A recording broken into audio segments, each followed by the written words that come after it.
After 4 grueling legs, it all boils down to this.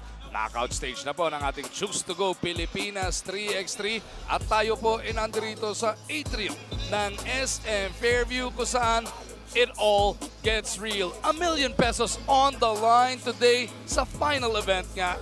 Final leg, the 5th one para sa Choose to Go Pilipinas 3x3. Pag-umargin po kasama natin si Juan Banal, the Grindhouse Kings of Pasig on top of the standings. Pero hindi ka safe dyan kahit yung ka sa top 4 mamaya sa quarterfinals. Again, magandang umaga sa inyong lahat. It has been a long but fruitful journey. Take a look at the standings. Yung top 4 na yan po, waiting na po sila. Habang here in the knockout round, those bottom 8 teams will compete to get another shot at a chance to be on top. And first up on deck today, it is going to be the Bulacan Cuyas taking on the Zamboanga Valientes. Ito yung 8 and 9 matchup natin, Juan. The winner of this one will advance to the quarters at makakalaban yung binanggit na natin, the number 1 team, ang Grindhouse Kings of Pasig. And again, pag nanalo ka dito and you finish up yung Grindhouse Kings, talaga naman deserving to be on top. All game already underway. Bulacan already up 1-0. Taganas and Capasio passing amongst themselves. Ang pangatlo nila dyan, etong si Bon Leon with Abarcar waiting as their 4th man dito sa gilid. Alam mo itong Berame tsaka Taganas matchup, inaabangan natin yan. Berame gets the hook to drop to finally get Zamboanga on the board here. Yun yung kagandahan nito, no? Hindi ka man pinalat o hindi ganun kaganda yung pinakita mo in the first 4 legs, meron kang suntok sa buwan. Knockout stage to, Juan. Katulad nga ng sinabi natin, pwedeng pang makadali at makaisa. You'll never know. I mean, baka bilog ang bola. Yun yung sinasabi natin sa basketball. And here, ito, if you do win here and you face Grindhouse and you beat them, that would really put you in the map. And a few weeks ago, Juan, pinikikwentuhan na natin to. Pagdating dito sa knockout stage, dahil yung top 4, seeded na nga into the quarterfinals, ang pwedeng maging lamang nung mananalo dito, sila warmed up na, loose na. Mamaya, yung makakalaban mo sa knockout, medyo malamig pa. So you wanna get to that stage, may maganda ng rhythm niya. And again, laging merong underdog tsaka dark horse factor, di ba? And if you're able to pull those blindside moves and strategies na hindi ine-expect ng mga nakalaban mo, you have to understand, 4 na legs na nagharap-harapan tong mga to, so magkakakilan na. And if you can bring out something new, then that's gonna be awesome. Zamboanga looking good after that shaky start. Lamang sila ng dalawa, 5-3 through the first 4 legs. 98 points ang nag-gather netong Zamboanga to sit in 9th place. Ang Bulacan naman naka 112 points. Of course, yun yung pinaka-importante dito, gathering points to position yourself better. Pagdating nga dito sa last stage, yung mga sa legs natin, para sa mga tututok sa atin sa susunod na tournament, sigurado namang hindi ito ang huli. Yung nananalo kada leg 100 points, second place 80 points, third place 70, tapos mababa ng pababayan hanggang sa 14 points do sa last place. And you know by now, yung quality rin ng mga laro natin, makikita mo na. Kasi subok na eh. Nung una, first 2 legs, they're still trying to test out a couple of strategies that work. But right now, batak na hutong mga to. At kailangan natin tandaan, kaya naman this tournament exists in the first place is because we want to vie for that Olympics 3x3 in Tokyo in 2020. And this has been a good training ground para sa ating mga manlalaro. At bukod nga doon sa inahabol nating placing o qualifying para sa mas malalaking tournament later on, yung mga individuals just like that man, Ferdinand Lustok, who's just scored the last 5 points para sa Zamboanga, nagpapakilala dito sa larangan ng 3x3. Again, iba ang style nito compared to 5-on-5. 3x3 is a different brand of ballgame, but this guy now has got 7 straight points para sa kanyang koponan. At lamang sila ngayon ng 4, 12-8. Bon Leon trying to answer back para dito sa Bulacan. Lustok na naman ang bitangan ng bola. Capasio trying to keep in front of him. Lustok sneaking through 2 defenders.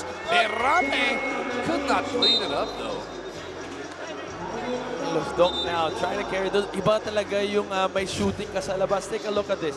Left him wide open. Takes that open 2 and brings them up now by 9 points. 2-point shot na yan at sa atin ang Choose to Go. Ang nag-iisang manok ng bayan. First time out of the game 1. Bulacan parang nagulat sila sa init na itong Zamboanga. And again, they were relentless. Yung Bulacan padahan-dahan, they were picking their shots. Etong Zamboanga was all out and relentless in their scoring. At para makakumpleto ang ating kwentuhan, salin natin si Miss Ira Pablo. Yes, Magu and Juan, kahit mahaba yung naging break natin, nahirapan daw magkita-kita itong Bulacan Kuyas para makapag-ensayo because of their busy schedules. That's why sustaining that energy for 10 minutes will be the biggest challenge for them today because of being in unconditioned shape. But for Mario Bonleon, pride daw nila ang naglalaro sa loob ng court ngayon. Balik sa inyo, Magu and Yun Juan. naman talaga ang pinakamagandang paglabanan. Ano? Bukod doon sa napakalaki nga na magiging grand prize mamayang hapon, eh yung pride lang just to be able to show what you got, just to be able to compete and prove na you belong on the Chooks to Go Pilipinas 3x3 Yan yung pride na yan. stage. Yan ang pinanghuhugutan mo, Magu. Pag ubos na ubos ka na physically, you have nothing to bring out. Pride na ang bumubuhay sa'yo, kaya puso na ang lumalabas. Aldacer Esa now in the game, pinalitan.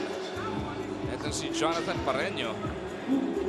13-9 is the score. Zamboanga by 4. Halos kalahati na into this contest. Abarcar attacking the defense of Esa, fading away.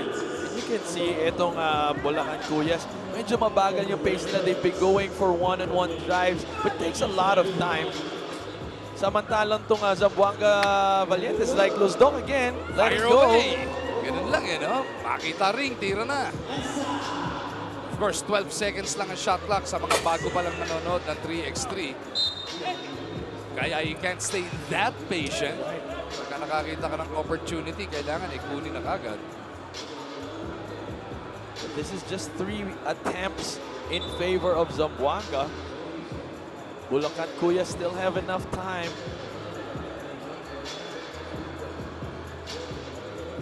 4-29 remaining in this matchup for the uninitiated again dahil first game of the day pa lang naman natin. 12-second shot clock, 10-minute ball game, pero pagka may naka 21 points na, tapos na ang laban. And kung sakaling kakailangan ng overtime, unang makadalawang puntos po yan. Na-traffic si Barcar, ginawa naman ang paraan. Oh, what a fadeaway absorbing contact against 2 players. Luzdoc trying to drop it off to Berame. He is hit from behind by Abarcar. Of course, nobody fouls out of the 3x3 game, pero kailangan mo ingatan yung total team fouls. Dahil kapag nakapito na, namimigay ka ng 2 free throw, pag umabot ng 10, 2 free throw, plus possession pa yan. Not yet done with this barrage of points. By our count, mga 12 sa 14 nila galing sa kanya. So malamang siya mag-isa, lamang na sa Bulacan, Kuyas. And you can see, parang hindi siya pinapawisan sa ginagawa niya. Tuloy-tuloy lang, no? Ito yung mga nakakaasar kalaban, eh. Masarap ka kampi, pero pag kalaban mo, mabibwisin ka dahil parang hindi nga napapagod, di pinapawisan, tuloy-tuloy lang.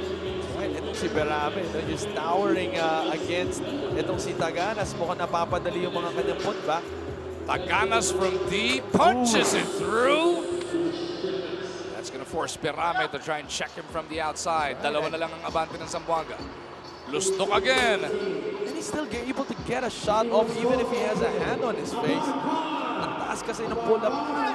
Abarcar fishing for that foul. Esa gives it up. Abarcar will be at the line. 15 minutes remaining in this ball game. See there, J.R. Taganas forcing now Berame to take him from the outside because of his shooting. Abarcar misses though. Luzdoc trying to stay patient. Luzdoc sizing up the defense of Capascio, kicks it over. Esa has 2 to shoot. He's got to go. They don't know it. Nakukusa ng shot clock ang mga nakapula. Esa should have taken that shot. He was wide open, hesitating. Hindi yan ang pinagbibigyan dito sa 3x3 dahil nga mabilis na po ang ating shot clock. Tsaka Quick kapag ball. paubos ang shot clock, huwag mo ibibigay doon sa nakatalikod sa basket. Ikaw na nakaharap, kita mo yung shot clock, dapat ikaw na ang dumiskarte.